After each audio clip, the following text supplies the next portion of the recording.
hoping to grow his base for a future run. Maybe to run for Senate, maybe to become an AG, I don't know, whatever he's looking for.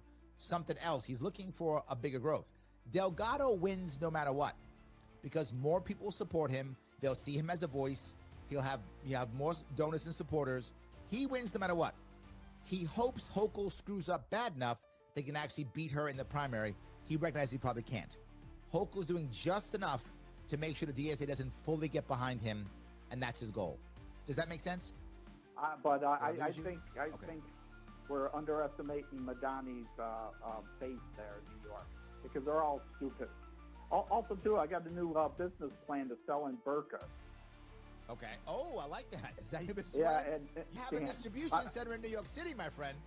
That's it. I'm going to sell burqas and hijabs and burqas. That's my new thing, because what's going to happen is when all the people leave New York that they're exiting now, okay, we're going to have all that vacuums to be filled up. They're going to leave. We're going to get all the other people from around the country that know that New York's a sanctuary city and that they're going to get the freebie gimmies. So yes, I'm going to be the burqa salesman. But here's my issue, Mike. Hochul actually doesn't want that. Hochul has a lot of large, wealthy donors, and she would like them to stay in New York State if she can keep them. She'd prefer that. Now, will she let them go to win? 100%. But she would prefer for them to stay. You're going to watch. You're already seeing it. I brought up in the first segment. She is already pushing back against Mamdani, as I said she would. Last year, I said Hochul might be our savior. I know I hated saying it, but I said it because people keep saying Hochul's a Marxist, Hochul's a communist. She's not. She's a Hochulist. She does whatever gets her in power. Shelley said it earlier. She was right. She will push back just enough to try to keep as many donors as she can to stay in power. So who knows? Right now, she's not doing a bad job. We'll see how long that lasts. Thanks for the call, Mike. I appreciate it. It is Larry Sharpe here, yet again, talking about Hochul and Mamdani and Stefanik and all the things happening here in New York State. If you want to jump on board, you can. 585-346-3000. Larry Sharpe on Sharpe Way Radio, the voice of liberty. Back with your calls, and I promise, chat, more of your chat after the break. It is Larry Sharpe, Sharpe Way Radio on the voice of liberty. So happy that you're giving me a small chunk of your afternoon. Boy, we are talking about New York State, all up and down, what's going on. I'm so happy we've got a great chat going back and forth. And let me go to a couple people from the chat real fast. John says, your daughter is super smart. I'm glad she knows to navigate those conversations. Well, yes, talking about the conversation earlier with the driver. Yeah, she listens to her dad. There we go. She listens to her dad. I think that's something interesting right there. So, yeah, alrighty. If I can grab some more of these. Gary says, Mamdani can't do most of what he promised, but he can blame everyone else, building support for socialism among the naive and uninformed. This, I think, is part of his goal, is to blame others, right? But I do think that also that his socialism is Sovietism, a little bit different. But yes, most people don't know the difference. It's a good point. When you have people who are uninformed, I think this can work. And I think he will blame people like there's no tomorrow. User has been banned says, I don't even like Republicans, but it's a lesser evil that has a chance. Absolutely untrue. That's not true in this state. In places like Pennsylvania, you're right. Ohio, you're right. In many states, that's true. Republicans aren't broken in every state. They're broken in this state and also California. And to be fair, Democrats are broken in Nebraska and Utah. It depends on what state you are and how big the gap is, right? The gap in California, massive. The gap in New York, massive when it comes to Democrats winning. Utah and Nebraska, the gap is massive when it comes to Democrats losing and Republicans winning. Utah, I think, is 4-1 now, Republican and Democrat. So it's state by state. In this case, brother, you're wrong. The lesser of two evils has no chance. The lesser of two evils got 7% in New York State, 20% in Buffalo. That's not a chance. That's a blowout. There's zero chance. It's not a thing. Let me grab a call if I could. This is Roger. Roger, how are you? Hey, Larry. What's going on? I'm going to jog your memory. Remember that time Okay. I told you that as long as we have, so I said, Democrats control this state, okay? They have no excuse. They can pass all the policies that we want. Yep, you're right. But they play dumb little games. And I told you, I said, as long as we have a Democrat governor, they will never put these bills on their desk.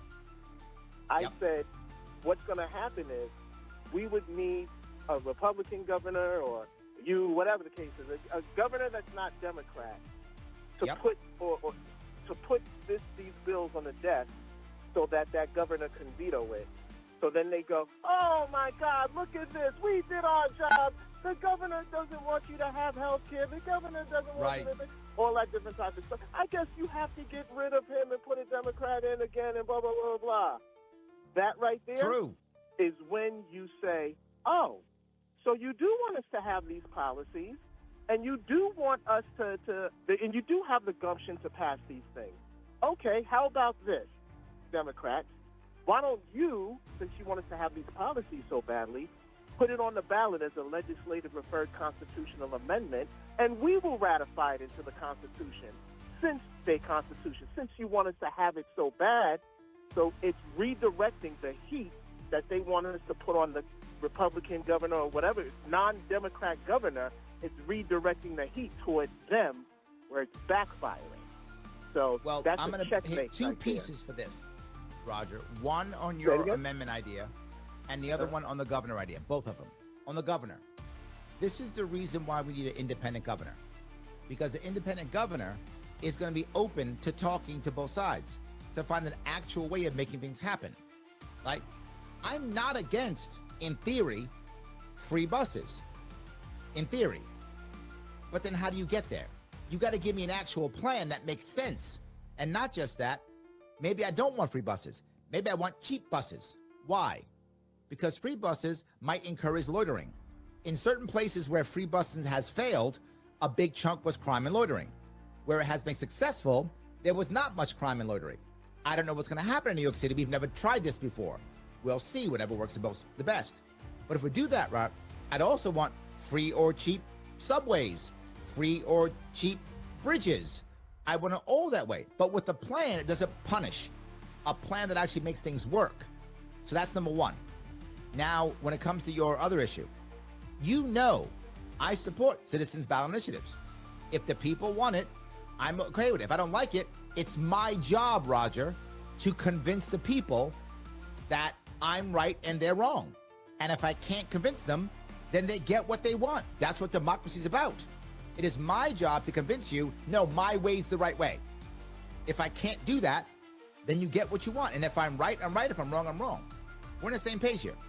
Say this about Mamdani. Let me tell you something. A lot of American freedmen are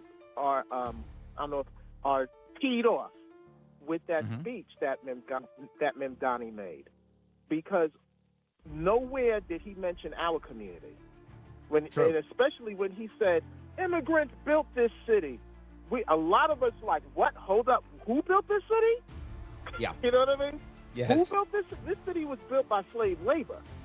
So if you saw the piece that social media, you bring up here, and this is a very valid point, even though he's a DSA member, he still falls into the same Democratic mindset, which is black people vote Democrat and they owe us.